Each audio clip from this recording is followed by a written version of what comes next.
ಎಲ್ಲರಿಗೂ ನಮಸ್ಕಾರ. ಎಲ್ಲರೂ ಹೇಗಿದ್ದೀರಾ? ಎಲ್ಲರೂ ಚೆನ್ನಾಗಿದ್ದೀರಾ ಅಂತ ಅಂದ್ಕೊಂಡಿದ್ದೀನಿ. ನಾನು ಕೂಡ ತುಂಬಾ ಚೆನ್ನಾಗಿದ್ದೀನಿ. ಭೂಮಿಕಾ ವ್ಲಾಗ್ಸ್ಗೆ ಎಲ್ಲರಿಗೂ ಸ್ವಾಗತ. ಇವತ್ತು ಡೈಲಿ ವ್ಲಾಗ್ನ ಮಾಡ್ತಾಯಿದ್ದೀನಿ.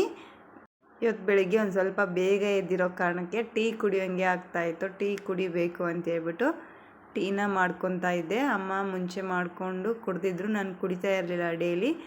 ಇವತ್ತು ಕುಡಿಯೋಲ್ಲ ಅಂತ ಹೇಳ್ಬಿಟ್ಟು ಎಲ್ಲ ಖಾಲಿ ಆಗಿತ್ತು. ಮತ್ತೆ ಮಾಡೋಕ್ಕಿಟ್ಟು ನಾನು ಮಾಡಿಕೊಂಡು ಒಂದು ಕಪ್ನಷ್ಟು ಇವಾಗ ಟೀನ ಕುಡಿತಾ ಇದ್ದೀನಿ. ನನಗೆ ಬೇಗ ಎದ್ದಿದ್ರೆ ಒಂದು ಸ್ವಲ್ಪ ಮೈಂಡು ಫ್ರೆಶ್ ಆದಂಗೆ ಆಗುತ್ತೆ ಅಂತ ಹೇಳ್ಬಿಟ್ಟು ಕಾಫಿ ಅಥವಾ ಟೀನ ಕುಡಿತೀನಿ. ಆ ಕುಡಿಯೋದ್ರಿಂದ ಮೈಂಡು ಕೂಡ ಫ್ರೆಶ್ ಆಗುತ್ತೆ ಅಂತ ಹೇಳ್ಬಿಟ್ಟು ಈ ಥರ ಕುಡಿತೀನಿ. ನಮ್ಮ ಪಾಪು ಕೂಡ ಮಲ್ಕೊಂಡಿದ್ದಾನೆ ನೋಡ್ಬೋದು. ಈ ಥರ ತೊಟ್ಲಲ್ಲಿ ಮಲಗಿಸ್ಬಿಡ್ತೀನಿ ನಾನು. ಸೊಳ್ಳೆ ಎಲ್ಲ ಜಾಸ್ತಿ ಆಗಿಬಿಟ್ಟಿದ್ದಾವೆ ಈಗ ಎಲ್ಲ, ಅದಕ್ಕೋಸ್ಕರನೇ ಈ ಥರ ಒಂದು ತೊಟ್ಲು ಮೇಲ್ಗಡೆ ಒಂದು ಬಟ್ಟೆನ, ತೆಳ್ಳವಾಗಿರೋಂಥ ಒಂದು ಬಟ್ಟೆನ ಕಟ್ಟಿದ್ದೀನಿ. ಗುಡ್ ನೈಟ್ ಇಟ್ಟರು ಕೂಡ ಸೊಳ್ಳೆ ಜಾಸ್ತಿ ಆಗಿ ಬರ್ತಾ ಇದೆ ಮನೆಯಲ್ಲಿ, ಅದಕ್ಕೋಸ್ಕರನೇ ಈ ಥರ ದಿನಾನೂ ಇದೇ ರೀತಿಯೇ ಕಟ್ಟಿಬಿಡ್ತೀನಿ. ನೋಡಿ, ಇವಾಗ ಕುತ್ಕೊಂಡು ಒಂದು ಸ್ವಲ್ಪ ಟೀನ ಕುಡಿತಾ ಇದ್ದೀನಿ. ಇನ್ನು ನಾಷ್ಟಕ್ಕೆ ಅಂತೇಳ್ಬಿಟ್ಟು ಬೆಳಿಗ್ಗೆನೇ ಅಮ್ಮ ಒಗ್ಗರಣೆ ಮಾಡ್ತಾಯಿದ್ರು. ನೋಡಿ, ಇಲ್ಲಿ ಒಗ್ಗರಣೆ ಮಾಡೋದಕ್ಕೆ ಹುಳಿನ ಕಾಸ್ತಾ ಇದ್ದಾರೆ. ಇವಾಗ ಈರುಳ್ಳಿ ಮತ್ತು ಟೊಮೊಟೊ ಹಣ್ಣು, ಹಸಿಮೆಣ್ಸಿಕಾಯಿ ಮೂರನ್ನೇ ಹಾಕ್ಬಿಟ್ಟು ಈ ಥರ ಬೇಯೋದಕ್ಕೆ ಇಟ್ಟಿದ್ದಾರೆ. ನೋಡಿ, ಹುಣಸೆಹಣ್ಣು ಇಷ್ಟು, ಒಂದು ನಿಂಬೆಹಣ್ಣಿನ ಗಾತ್ರದ್ದು ಹುಣಸೆಹಣ್ಣಿನ ರಸನ ಹಾಕೋತಾರೆ ಇದಕ್ಕೆ. ಇಷ್ಟೇ ಸಿಂಪಲ್ಲಾಗಿ ಚೆನ್ನಾಗಿರುತ್ತೆ ತಿನ್ನೋದಕ್ಕೆ ಬೆಳಗ್ಗೆ ಹೊತ್ತು. ಈ ವ್ಲಾಗ್ ಬೇಕಂದರೆ ನನ್ನ ಹಿಂದಿನ ವ್ಲಾಗಲ್ಲಿ ಇದೆ, ಹೋಗಿ ಚೆಕ್ ಮಾಡಿ. ಇಷ್ಟ ಆಗುತ್ತೆ ತಿನ್ನೋದಕ್ಕೂ ಕೂಡ. ನೋಡಿ, ನಾನು ಮಾಡೋದೇನು ಪೂರ್ತಿಯಾಗಿ ವಿಡಿಯೋನ ಮಾಡ್ಕೊಂಡಿಲ್ಲ. ನೋಡಿ, ಇವಾಗ ಸಾಫ್ಟ್ ಆದ ನಂತರ ಹುಣಸೆಹಣ್ಣಿನ ರಸನ ಹಾಕ್ಕೊಂಡು ಚೆನ್ನಾಗಿ ಕುದಿಸ್ಕೋಬೇಕು. ನೋಡಿ, ಈ ಥರ ಗಟ್ಟಿಯಾಗಿ ಕುದ್ರೆ ಚೆನ್ನಾಗಿರುತ್ತೆ, ಹುಳಿ ಹುಳಿಯಾಗಿ ಚೆನ್ನಾಗಿರುತ್ತೆ. ನೋಡ್ಬೋದು, ಈ ಥರ ಗಟ್ಟಿ ಆಗಬೇಕು. ಈ ಕಡೆ ನೋಡಿ, ಅಮ್ಮ ಮಂಡಳನೆಲ್ಲನೂ ಈ ಥರ ನೀರಲ್ಲಿ ತೋಯಿಸ್ಬಿಟ್ಟು ಹಾಕ್ತಾಯಿದ್ರು. ಬೆಳಗ್ಗೆ ಟಿಫನ್ ಅವರೇ ರೆಡಿ ಮಾಡ್ತಾಯಿದ್ರು. ನಾನು ಟೀ ಕುಡಿದು ಒಂದು ಸ್ವಲ್ಪ ತರಕಾರಿ ಎಲ್ಲ ಕಟ್ ಮಾಡಿಕೊಡೋಷ್ಟರಲ್ಲಿ ಅವನು ಪಾಪು ಎದ್ಬಿಟ್ಟಿದ್ದ. ಅದಕ್ಕೋಸ್ಕರನೇ ಅವನು ಎತ್ಕೊಂಡು ಕೂತ್ಕೊಂಡಿದ್ದೆ. ನೋಡಿ, 2 ದಿನದ ಬಟ್ಟೆ ಎಲ್ಲನೂ ಹಂಗೆ ಇಟ್ಟಿದ್ದೀವಿ. ಯಾಕಂದರೆ ಪಾಪುಗೆ ಹುಷಾರಿರಲಿಲ್ಲ, ಅದಕ್ಕೋಸ್ಕರನೇ ತೊಳೆಯೋಕ್ಕೂ ಆಗಿರಲಿಲ್ಲ. ಹಾಸ್ಪಿಟಲ್ಗೆಲ್ಲ ಕರ್ಕೊಂಡು ಹೋಗಿದ್ವಿ, ಅದಕ್ಕೋಸ್ಕರ ಲೇಟ್ ಆಯಿತು ಮನೆಗೆ ಬರೋದು ಅಂತ ಹೇಳ್ಬಿಟ್ಟು ಹಂಗೆ ಇಟ್ಬಿಟ್ಟಿದ್ವಿ. ನಿನ್ನೆ ಬಟ್ಟೆ ಮತ್ತು ಇವತ್ತಿನ ಬಟ್ಟೆ, 2 ದಿನದ ಬಟ್ಟೆನೂ ಇವತ್ತು ತೊಳಿಬೇಕು. ಅದಕ್ಕೋಸ್ಕರನೇ ಸಾಬೂನು ಪುಡಿಯಲ್ಲಿ ನೆನೆ ಇಟ್ಬಿಟ್ರೆ ಬೇಗನೆ ತೊಳೆದಾಕ್ಬೋದು ಅಂತೇಳ್ಬಿಟ್ಟು ನೆನೆ ಇಡ್ತಾಯಿದ್ದೀನಿ. ಯಾಕಂದರೆ ನಾವು ಕೈಯಲ್ಲೇ ವಾಶ್ ಮಾಡ್ತೀವಿ, ಯಾವುದೇ ರೀತಿ ವಾಷಿಂಗ್ ಮಿಷನ್ ಏನಿಲ್ಲ. ಅದಕ್ಕೋಸ್ಕರನೇ ನೆನೆ ಇಟ್ಟು ಬರೋಷ್ಟರಲ್ಲಿ ಅಮ್ಮ ಎಲ್ಲ ಒಗ್ಗರಣೆ ಕೂಡ ರೆಡಿ ಆಗಿದ್ವು. ಅಮ್ಮ ಎಲ್ಲ ರೆಡಿ ಮಾಡಿದರು. ನಮ್ಮ ಕಡೆ ಅಂತೂ ಒಗ್ಗರಣೆನ ಜಾಸ್ತಿನೇ ಮಾಡ್ತೀವಿ ಬೆಳಿಗ್ಗೆ ಟಿಫನ್ಗೆ. ನೋಡಿ, ಹಾಕಿ ಇವಾಗ ಕೊಡ್ತಾಯಿದ್ದಾರೆ. ಈ ರೆಸಿಪಿ ಬಂದುಬಿಟ್ಟು ಉತ್ತರ ಕರ್ನಾಟಕ ಸೈಡು ಜಾಸ್ತಿ ಮಾಡ್ತಾರೆ ಅಂತಲೇ ಹೇಳ್ಬೋದು. ಯಾಕಂದರೆ ಎಲ್ಲರಿಗೂ ಇಷ್ಟ ಆಗುತ್ತೆ. ನೋಡ್ಬೋದು, ಇಲ್ಲಿ ಅಣ್ಣ ತಿಂತಾ ಇದ್ದ, ನಾನು ಅಣ್ಣ ಇಬ್ಬರು ಕೂತ್ಕೊಂಡು ತಿಂತಾಯಿದ್ದೀವಿ. ಮತ್ತು ನಾನು ಬಟ್ಟೆ ಎಲ್ಲ ತೊಳೆದ್ಬಿಟ್ಟು ಸಂಜೆಯಿಂದನೇ ವ್ಲಾಗ್ನ ಸ್ಟಾರ್ಟ್ ಮಾಡಿಕೊಂಡೆ. ಮಧ್ಯದಲ್ಲಿ ಮತ್ತೆ ನನಗೆ ವಿಡಿಯೋ ಮಾಡ್ಕೊಳ್ಳೋದಕ್ಕೆ ನೆನಪಾಗಲಿಲ್ಲ. ಇವತ್ತು ಡೈಲಿ ವ್ಲಾಗ್ ಮಾಡಬೇಕು ಅಂತೇಳ್ಬಿಟ್ಟು ಕಂಟಿನ್ಯೂ ಮಾಡಬೇಕು ಅಂತ ಅಂದ್ಕೊಂಡಿದ್ದೆ. ಯಾಕಂದರೆ ಪಾಪುಗೆ ಹುಷಾರಿಲ್ಲ ಕಾರಣಕ್ಕೆ ನಾನು ಯಾವುದೇ ರೀತಿ ವಿಡಿಯೋನ ಮಾಡ್ಕೊಳಕ್ಕಾಗಲಿಲ್ಲ. ಸಂಜೆ ಹೊತ್ತು ಅಣ್ಣ ಚಿಕನ್ ತೊಗೊಂಬರ್ತೀನಿ, ಚಿಕನ್ ಬಿರಿಯಾನಿ ಮಾಡು ಅಂತ ಹೇಳಿದರು. ಸೊ ಅದಕ್ಕೋಸ್ಕರನೇ ನಾನು ಚಿಕನ್ ಬಿರಿಯಾನಿ ಮಾಡೋದಕ್ಕೆ ರೆಡಿ ಮಾಡ್ತಾಯಿದ್ದೆ. ನೋಡಿ, ಚಿಕನ್ ತೊಳೆಯೋದಕ್ಕೆ ಉಪ್ಪು ಅಥವಾ ಅರಿಶಿಣದ ಪುಡಿನ ಬಳಸ್ಕೊಳ್ಳಿ. ಯಾಕಂದರೆ ಚೆನ್ನಾಗಿ ಕ್ಲೀನ್ ಆಗುತ್ತೆ, ಯಾವುದೇ ರೀತಿ ಸ್ಮೆಲ್ ಥರ ಬರೋದಿಲ್ಲ. ಅದಕ್ಕೋಸ್ಕರ ನಾನು ಒಂದು ಸ್ವಲ್ಪ ಉಪ್ಪು ಹಾಕ್ಕೊಂಡು ತೊಳೆದ್ಬಿಟ್ಟು, ನೋಡಿ, ಒಂದು ಸ್ವಲ್ಪ ಗ್ರೇವಿ ಮಾಡೋಣ ಅಂತೇಳ್ಬಿಟ್ಟು ಪೀಸಸ್ನ ಒಂದು ಸ್ವಲ್ಪ ಡಿವೈಡ್ ಮಾಡ್ತಾಯಿದ್ದೀನಿ. ಮೆತ್ತಗಿರೋ ಪೀಸಸ್ನ ಬಿರಿಯಾನಿಗೆ ಯೂಸ್ ಮಾಡ್ಕೊತಾ ಇದ್ದೀನಿ. ನೋಡ್ಬೋದು, ಎಲ್ಲನೂ ಬೇಗನೆ ಮಾಡ್ಕೊತಾ ಇದ್ದೆ. ಯಾಕಂದರೆ ಪಾಪು ಮಲ್ಕೊಂಡಿದ್ದ ಒಂದು ಸ್ವಲ್ಪ, ಅವನ ಎದೋಷ್ಟರಲ್ಲಿ ಬೇಗ ಮಾಡ್ಕೊಳ್ಬಿಡೋಣ ಅಂತೇಳ್ಬಿಟ್ಟು ಮಾಡ್ತಾಯಿದ್ದೆ. ಪಾಪುಗೆ ಹುಷಾರಿಲ್ಲದ ಕಾರಣಕ್ಕೆ ನನಗೆ ಜಾಸ್ತಿ ವೀಡಿಯೋಸ್ ಕಡೆಗೆ ಅಷ್ಟು ಗಮನ ಕೊಡೋಕ್ಕೆ ಆಗ್ತಾಯಿಲ್ಲ. ಯಾಕಂದರೆ ಅವನಿಗೆ ಇವಾಗ 9 ಮಂತ್ ಅಲ್ವಾ, ಸೊ ಮಾಡ್ತಾಯಿದ್ದಾನೆ. ಇವಾಗ ಮಾಡೋದಕ್ಕೆ ಅವನಿಗೆ ಒಂದು ಸ್ವಲ್ಪ ಜ್ವರ, ನೆಗಡಿ, ಕೆಮ್ಮು ಆ ಥರ ಬರ್ತಾಯಿದೆ. 1-2 ದಿನ ಆ ಥರ ಬಂತು. ಮತ್ತು ಇನ್ನೊಂದು ದಿನ ನೆಕ್ಸ್ಟು ಮೋಷನ್ನು ಮತ್ತು ವಾಮಿಟ್ ಆಗ್ತಾಯಿದೆ. ಅದಕ್ಕೋಸ್ಕರ ನನಗೆ ವೀಡಿಯೋ ಕಡೆಗೆ ಅಷ್ಟು ಗಮನ ಕೊಡೋಕ್ಕಾಗ್ತಾಯಿಲ್ಲ. ಅವ್ನಿಗೆ ಒಂದು ಸ್ವಲ್ಪ ಆರಾಮಾದಮೇಲೆ ನಾನು ವೀಡಿಯೋಸ್ನ ಮಾಡೋದಕ್ಕೆ ಸ್ಟಾರ್ಟ್ ಮಾಡ್ಕೋಬೇಕು ಅಂತ ಅಂದ್ಕೊಂಡಿದ್ದೀನಿ. ಸುಮಾರು ಜನ ಮೆಸೇಜ್ ಮಾಡಿದ್ದೀರಾ, ಏನಕ್ಕೆ ವೀಡಿಯೋಸ್ ಹಾಕ್ತಾಯಿಲ್ಲ ನೀವು ಅಂತ ಹೇಳ್ಬಿಟ್ಟು ಕೇಳ್ತಾಯಿದ್ರಿ. ಅಷ್ಟೊಂದು ಕೇರ್ ಮಾಡಿಬಿಟ್ಟು ನಮ್ಮನ್ನು ಕೇಳ್ತಿರಲ್ಲ, ತುಂಬಾ ಥ್ಯಾಂಕ್ ಯು ಅಂತಲೇ ಹೇಳ್ಬೋದು. ಎಲ್ಲ ಸಿಸ್ಟರ್ಸ್ಗೂ ಕೂಡ ತುಂಬಾ ಸಪೋರ್ಟ್ ಮಾಡ್ತಾಯಿದ್ದೀರ ನನಗೆ. ಇದೇ ರೀತಿ ಸಪೋರ್ಟ್ ಮಾಡಿ. ನನಗೆ ತುಂಬಾ ಖುಷಿಯಾಗುತ್ತೆ ಈ ಥರ ಕಮೆಂಟ್ ಮಾಡಿ ಕೇಳಿದಾಗ, ಏನಕ್ಕೆ ವೀಡಿಯೋಸ್ ಆಗ್ತಾಯಿಲ್ಲ ಅಂತ ಹೇಳ್ಬಿಟ್ಟು ನೀವು ಕೇಳ್ತಾ ಇದ್ದೀನಿ ನೋಡಿ. ನನಗೆ ತುಂಬಾ ಅನ್ನಿಸ್ತಾಯಿತ್ತು ವೀಡಿಯೋಸ್ ಮಾಡಿ ಹಾಕಬೇಕು ಅಂತ ಹೇಳ್ಬಿಟ್ಟು. ಇನ್ನು ಮುಂದೆ ಕಂಟಿನ್ಯೂ ಆಗಿ ವೀಡಿಯೋಸ್ನ ಹಾಕೋದಕ್ಕೆ ಟ್ರೈ ಮಾಡ್ತೀನಿ. ನಾನು ಬಿರಿಯಾನಿ ಮಾಡೋದು ಅಷ್ಟೊಂದು ಡೀಟೇಲಾಗಿ ಇವತ್ತು ತೋರ್ಸೋಕ್ಕೆ ಆಗ್ತಾಯಿಲ್ಲ, ಯಾಕಂದರೆ ನಾನು ಮುಂಚೆನೇ ಆಲ್ರೆಡಿ ಒಂದು ಸಾರಿ ಬಿರಿಯಾನಿ ಮಾಡಿರೋದು ವ್ಲಾಗ್ನ ಹಾಕಿದ್ದೀನಿ. ನೀವು ಹೋಗಿ ಚೆಕ್ಔಟ್ ಮಾಡ್ಕೋಬೋದು, ನೋಡ್ಬೋದು ಆ ವಿಡಿಯೋನೂ ಕೂಡ. ಇಂಟ್ರೆಸ್ಟ್ ಇದ್ದರೆ ನೋಡಿ. ಇವಾಗ ಒಂದು ಸ್ವಲ್ಪನೇ ಹೇಳ್ತೀನಿ ಏನೇನು ಹಾಕೆಲ್ಲ ಮಾಡ್ತಾಯಿದ್ದೀನಿ ಅಂತ ಹೇಳ್ಬಿಟ್ಟು. ಖಾರ, ಉಪ್ಪು, ಅರಿಶಿನ ಪುಡಿ ಮತ್ತು ಮೊಸರು 1 ಲೋಟದಷ್ಟು, ಮತ್ತು ಪುದೀನ ಸೊಪ್ಪು, ಇದನ್ನು ಎಲ್ಲನೂ ಹಾಕ್ಕೊಂಡು ನೋಡಿ ಚಿಕನ್ಗೆ ಈ ಥರ ಚೆನ್ನಾಗಿ ಮಿಕ್ಸ್ ಮಾಡಿ ಇಡ್ತಾಯಿದ್ದೀನಿ ನಾನು. ಎಲ್ಲನೂ ಅಲ್ಲೇ ಮೆಸ್ಸಿಯಾಗಿ ಎಲ್ಲನೂ ಇಟ್ಕೊಂಡ್ಬಿಟ್ಟಿದ್ದೆ. ಅದಕ್ಕೋಸ್ಕರನೇ ಎಲ್ಲನೂ ಎತ್ತಿ ಇಟ್ಕೊಂಡು ಚೆನ್ನಾಗಿ ಮಿಕ್ಸ್ ಮಾಡ್ತಾಯಿದ್ದೀನಿ. ಮೊಸರು ಹಾಕ್ಕೊಂಡು ಮಿಕ್ಸ್ ಮಾಡ್ಕೊಳ್ಳಿ. ಬಿರಿಯಾನಿ ಮಾಡೋರಾಗಿದ್ದರೆ ತುಂಬಾ ಚೆನ್ನಾಗಿ ಬರುತ್ತೆ ಬಿರಿಯಾನಿ. ನೋಡಿ ಈ ಥರ ನಾನು ಯಾವುದೇ ಪೀಸಸ್ ಕಟ್ ಮಾಡಿರಲಿಲ್ಲ, ದೊಡ್ಡ ಪೀಸಸ್ ಹಂಗೆ ಇತ್ತು. ಬಿರಿಯಾನಿ ಮಾಡೋದಲ್ಲ ನಡೀತದೆ ಅಂತ ಹೇಳ್ಬಿಟ್ಟು ಹಾಗೇ ಹಾಕ್ಬಿಟ್ಟಿದ್ದೆ ನಾನು. ಅದಕ್ಕೋಸ್ಕರ ಸ್ವಲ್ಪ ದೊಡ್ಡದಿದ್ದು ತೆಗಿತಾ ಇದ್ದೆ. ನೋಡ್ಬೋದು ಈ ಥರ ಎಲ್ಲನೂ ಚೆನ್ನಾಗಿ ಮಿಕ್ಸ್ ಮಾಡಿಕೊಂಡು ಒಂದು ಅರ್ಧ ತಾಸು ಬಿಡಬೇಕು. ಇಲ್ಲ ಫ್ರಿಜ್ ಇದ್ದರೆ ಒಂದು 10 ನಿಮಿಷ 20 ನಿಮಿಷ ಫ್ರಿಜ್ಜಲ್ಲಿ ಇಟ್ಕೋಬೋದು. ನೋಡಿ ಇವಾಗ ಬಿರಿಯಾನಿ ಮಾಡೋದಕ್ಕೆ ಚಕ್ಕೆ ಲವಂಗ ಎಲ್ಲ ಇರುತ್ತಲ್ಲ ಅದೆಲ್ಲ ಮಸಾಲ, ಮತ್ತು ಒಂದು 3 ಈರುಳ್ಳಿನ ಕಟ್ ಮಾಡಿ ತೊಗೊಂಡಿದ್ದೀನಿ, ಮತ್ತು 2 ಟೊಮೊಟೊ ಹಣ್ಣನ್ನು ಕಟ್ ಮಾಡಿ ತೊಗೊಂಡಿದ್ದೀನಿ. ನಿಮಗೆ ಎಣ್ಣೆ ಎಷ್ಟು ಬೇಕೋ ಅಷ್ಟು, ನೀವೆಷ್ಟು ಕ್ವಾಂಟಿಟಿಯಲ್ಲಿ ಬಿರಿಯಾನಿ ಮಾಡ್ತಾಯಿದ್ದೀರ ಅಷ್ಟು ಕ್ವಾಂಟಿಟಿಯಲ್ಲಿ ನೀವು ತೊಗೋಬೋದು ಎಣ್ಣೆನ.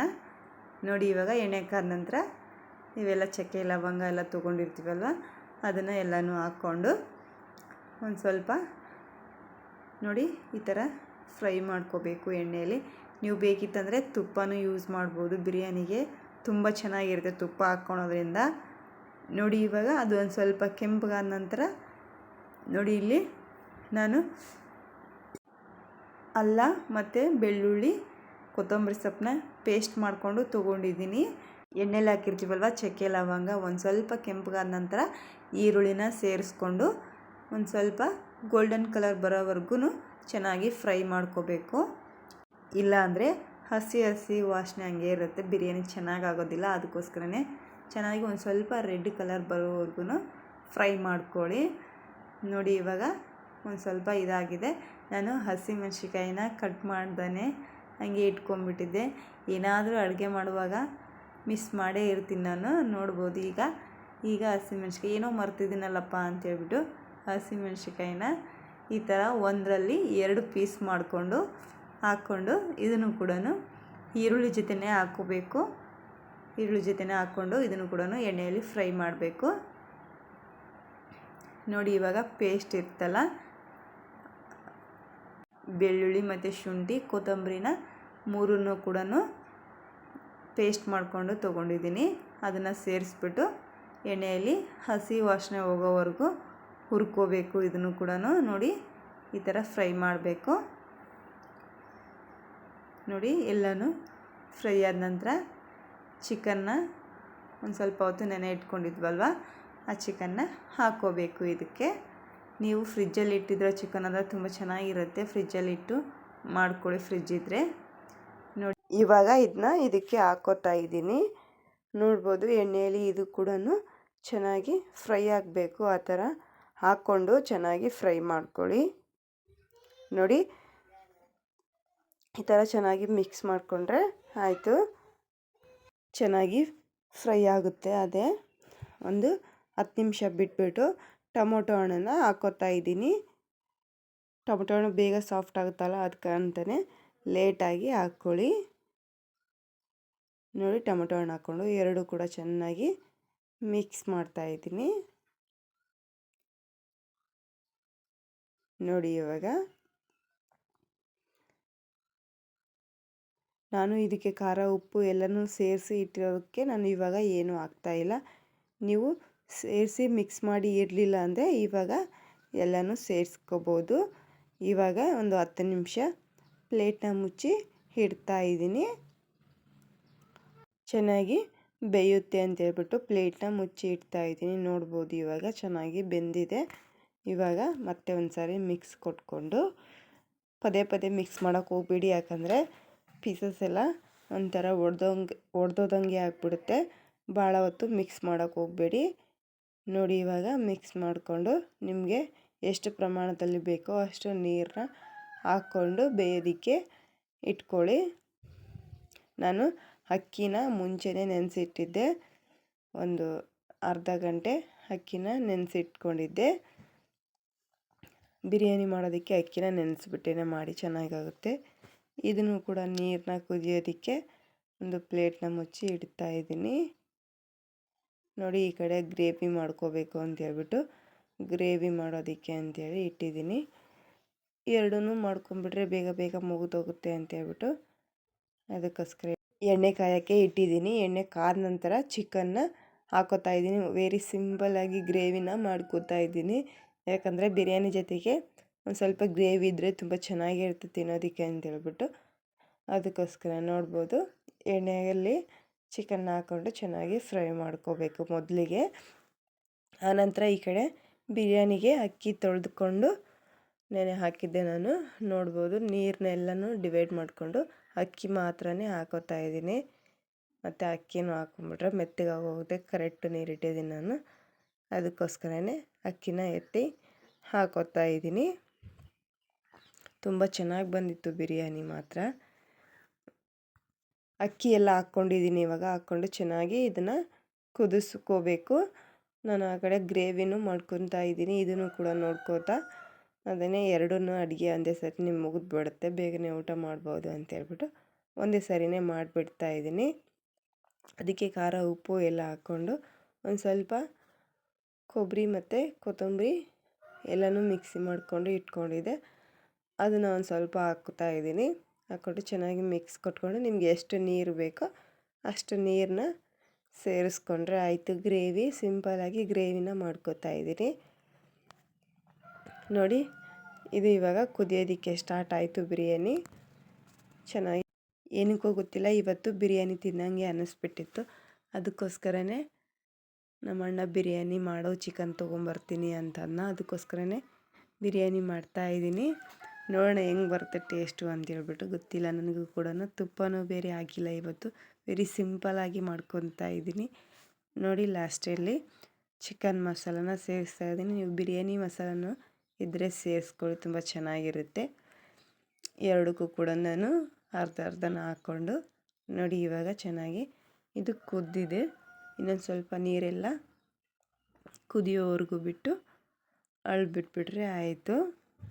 ನೋಡಿ ಇವಾಗ ನೀರೆಲ್ಲ ಕಡಿಮೆ ಆಗಿದೆ. ಇವಾಗ ಇದನ್ನು ಬಿಡ್ತಾ ಇದ್ದೀನಿ. ಆ ಕಡೆ ಗ್ರೇವಿ ಕೂಡ ರೆಡಿ ಆಯಿತು. ಚಿಕನ್ ತೊಗೊಂಬಂದಿದ್ನಲ್ಲ, ಮನೆಯಲ್ಲೆಲ್ಲ ತರಕಾರಿ ಎಲ್ಲ ಖಾಲಿ ಆಗಿಬಿಟ್ಟಿತ್ತು. ತರಕಾರಿ ಕೂಡ ತೊಗೊಂಡು ಬಾ ಅಂತಂದು ಹೇಳಿದ್ದೆ. ಸೊ ತರಕಾರಿನೂ ತೊಗೊಂಬಂದಿದ್ದೆ. ಅದನ್ನು ಕೂಡ ಬೇಗನೆ ಕ್ಲೀನ್ ಮಾಡಿಬಿಟ್ಟು ಎತ್ತಿ ಇಡ್ತಾಯಿದ್ದೀನಿ. ಯಾಕಂದರೆ ಕವರಲ್ಲಿ ಹಂಗೆ ಇಟ್ಬಿಟ್ರೆ ಒಂಥರ ಕೊಳ್ತೋದಂಗೆ ಆಗಿಬಿಡುತ್ತೆ. ಅದಕ್ಕೆ ಎಲ್ಲನೂ ಡಿವೈಡ್ ಮಾಡಿ ಇಡೋಣ ಅಂತೇಳ್ಬಿಟ್ಟು ಇಡ್ತಾಯಿದ್ದೀನಿ. ತರಕಾರಿ ಅಂದರೆ ಒಂದು ಸ್ವಲ್ಪನೇ ತೊಗೊಬಂದಿದ್ದು. ಯಾಕಂದರೆ ನಮ್ಮ ಮನೆಯಲ್ಲಿ ಫ್ರಿಜ್ ಇಲ್ವಲ್ವ, ಅದಕ್ಕೋಸ್ಕರನೇ ಸ್ವಲ್ಪನೇ ತರಿಸ್ಬಿಟ್ಟು ಮಾಡ್ಕೋತೀವಿ. ಯಾಕಂದರೆ ಕೊಳ್ತೋಗ್ಬಿಡುತ್ತೆ ಅಂತೇಳ್ಬಿಟ್ಟು ಸ್ವಲ್ಪನೇ ತೊಗೊಂಬರ್ತೀವಿ. ಏನಕ್ಕೋ ಗೊತ್ತಿಲ್ಲ, ನನಗೂ ಕೋಲ್ಡ್ ಆಗಿಬಿಟ್ಟಿದೆ, ಪಾಪಗೂ ಕೋಲ್ಡ್ ಆಗಿಬಿಟ್ಟಿದೆ. ಏನಕ್ಕೆ ಆಗ್ತಾಯಿದೆ ಅಂತ ಗೊತ್ತೇ ಆಗ್ತಾಯಿಲ್ಲ. ಸಿಕ್ಕಾಪಟ್ಟೆ ಕೋಲ್ಡ್ ಆಗಿಬಿಟ್ಟಿದೆ. ನಿಮಗೂ ಕೂಡ ವಾಯ್ಸಲ್ಲಿ ಗೊತ್ತಾಗಿರುತ್ತೆ. ನೋಡಿ ಇಷ್ಟೆಲ್ಲ ತರಕಾರಿ ತೊಗೊಂಡು ಬಂದಿದ್ದ. ಸ್ವಲ್ಪನೇ ತೊಗೊಂಬರೋಕ್ಕೆ ಹೇಳಿದ್ದೆ, ಯಾಕಂದರೆ ಕೊಳ್ತೋಗ್ಬಿಡುತ್ತಲ್ವ. ಅದಕ್ಕೋಸ್ಕರ ನೋಡಿ ರಾತ್ರಿ ಊಟಕ್ಕೂ ಕೂಡ ರೆಡಿ ಮಾಡಿದ್ದೆ. ಊಟ ಕೂಡ ಹಾಕ್ಕೊಂಡಿದ್ದೆ. ನೋಡ್ಬೋದು ಎಷ್ಟು ಚೆನ್ನಾಗಾಗಿದೆ ಅಲ್ಲ ಬಿರಿಯಾನಿ. ನೀವು ಒಂದು ಸರಿ ಟ್ರೈ ಮಾಡಿ ಹೇಗಾಗಿತ್ತು ಅಂತೇಳ್ಬಿಟ್ಟು ಕಾಮೆಂಟ್ ಮಾಡಿ ತಿಳಿಸಿ ಆಯಿತಾ. ತುಂಬಾ ಟೇಸ್ಟಿಯಾಗಿ ಬರುತ್ತೆ ಗೊತ್ತಾ ಈ ಥರ ಮಾಡಿದರೆ ಬಿರಿಯಾನಿ. ತುಂಬಾ ಇಷ್ಟಪಟ್ಟು ತಿಂದರು ಅಂತಲೇ ಹೇಳ್ಬೋದು. ನಾನು ಕೂಡ ಊಟ ಮಾಡಿಬಿಟ್ಟು ಪಾಪಗೆ ಸ್ವಲ್ಪ ಫೀಡ್ ಮಾಡಿಬಿಟ್ಟು ಮಲ್ಕೊಂಡ್ಬಿಟ್ಟೆ. ವಿಡಿಯೋ ಮತ್ತೆ ಕಂಟಿನ್ಯೂ ಮಾಡೋದಕ್ಕೆ ಆಗಲಿಲ್ಲ. ಮತ್ತು ನೆಕ್ಸ್ಟ್ ಡೇ ವಿಡಿಯೋನ ಕಂಟಿನ್ಯೂ ಮಾಡಿದ್ದೀನಿ. ನೋಡ್ಬೋದು ಇವತ್ತು ನಮ್ಮ ಮನೆ ಹತ್ರ ಜೋಕುಮಾರನ ಆಡೋಕ್ಕೆ ಬಂದಿದ್ದರು ಉತ್ತರ ಕರ್ನಾಟಕ ಸೈಡು. ಇದು ಒಂದು ಹಬ್ಬ ಅಂತಲೇ ಹೇಳ್ಬೋದು. ಒಂದಿಷ್ಟು ನಿಮಗೂ ಕೂಡ ನನಗೆ ಗೊತ್ತಿರೋಷ್ಟು ತಿಳಿಸ್ಕೊಡೋದಕ್ಕೆ ಟ್ರೈ ಮಾಡ್ತೀನಿ. ನೋಡೋಣ ಬನ್ನಿ. ಹಾಡನ್ನ ಯಾವ ರೀತಿ ಎಲ್ಲ ಆಡ್ತಾರೆ ಅಂತ ಹೇಳ್ಬಿಟ್ಟು ನೀವು ಕೂಡ ಕೇಳ್ಕೊಂಡು ಬನ್ನಿ.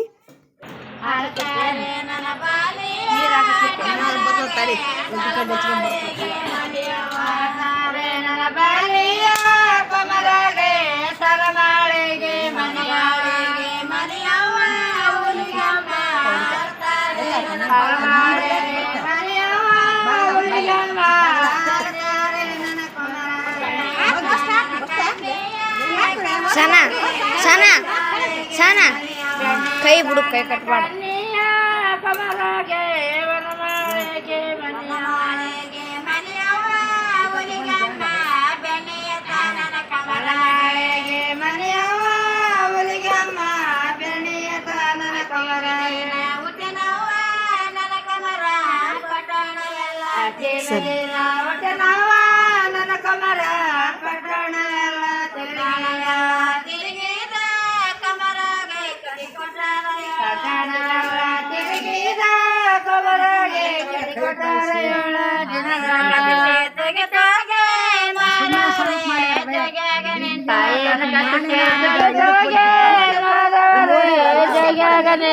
ಜೊತಲಿಂಗ ಜೊತಲಿಂಗ ಪರಶಿವನೇ ಇನ್ನು ತರಸಯ್ಯ, ಜೊತಲಿಂಗ ಪರಶಿವನೇ ಇನ್ನು ತರಸಯ್ಯ. ಮೇಲೆ ಕುಂತಗಂಡ ನಮ್ಮ ನಿದ್ರೆಯ ಮಗ, ಕುಂತಗಂಡ ನಮ್ಮ ನಿದ್ರೆಯ ಮಗ ಗಜಗಂಡ ಕೇಳಾರೆ ನಮ್ಮ ಕೋತಿಯ ಮಳೆಯ ಮಗ ಗಜಗಂಡ. ಕೇಳಿಸ್ಕೊಂಡ್ರಲ್ಲ ಹೇಗೆ ಆಡಿದರು ಅಂತ ಹೇಳ್ಬಿಟ್ಟು. ಹಾಡನ್ನು ತುಂಬ ಚೆನ್ನಾಗಿ ಹಾಡನ್ನ ಹಾಡ್ತಾರೆ. ಮನೆಯಲ್ಲಿ ದೊಡ್ಡವ್ರ ಹೆಸರಲ್ಲಿ ಹಾಡನ್ನು ಹಾಡೋಕ್ಕೆ ಸ್ಟಾರ್ಟ್ ಮಾಡ್ತಾರೆ. ಜೋಕುಮಾರನು ಶ್ರೀಗೌರಿಗೆ ಮಗನಾಗಿರುತ್ತಾನೆ. ಶ್ರೀಗೌರಿಗೆ ಮಕ್ಕಳಾಗಿರೋದಿಲ್ಲ. ಅದಕ್ಕೋಸ್ಕರನೇ ಶಿವನ ಹತ್ರ ಹೋಗಿ ನಮಗೆ ಮಕ್ಕಳು ಬೇಕು ಅಂತೇಳ್ಬಿಟ್ಟು ಬೇಡ್ತಾರೆ. ಶಿವ ಒಂದು ವರವನ್ನು ಕೊಟ್ಟು ನಿಮ್ಮ ಮಗನಿಗೆ 7 ದಿನ ಮಾತ್ರ ಆಯಸ್ಸು ಇರುತ್ತೆ ಅಂತೇಳ್ಬಿಟ್ಟು ಹೇಳಿ ಒಂದು ವರವನ್ನು ಕೊಡುತ್ತಾರೆ. ಆ ವರದಿಂದ ಹುಟ್ಟಿದವನೇ ಜೋಕುಮಾರ ಅಂತಲೇ ಹೇಳ್ಬೋದು. ನನಗೆ ತಿಳಿದಿರೋ ಅಷ್ಟು ನಾನು ಹೇಳಿದ್ದೀನಿ. ಏನಾದರೂ ತಪ್ಪಾಗಿದ್ದರೆ ಕಮೆಂಟ್ ಮಾಡಿ ತಿಳಿಸಿ, ಆಯಿತಾ? ನಾನು ಕೂಡ ತಿಳ್ಕೊತೀನಿ. ಪ್ಲೀಸ್ ಸಬ್ಸ್ಕ್ರೈಬ್ ಮಾಡಿಕೊಂಡು ನೋಡಿ. ಎಲ್ಲರಿಗೂ ಧನ್ಯವಾದಗಳು.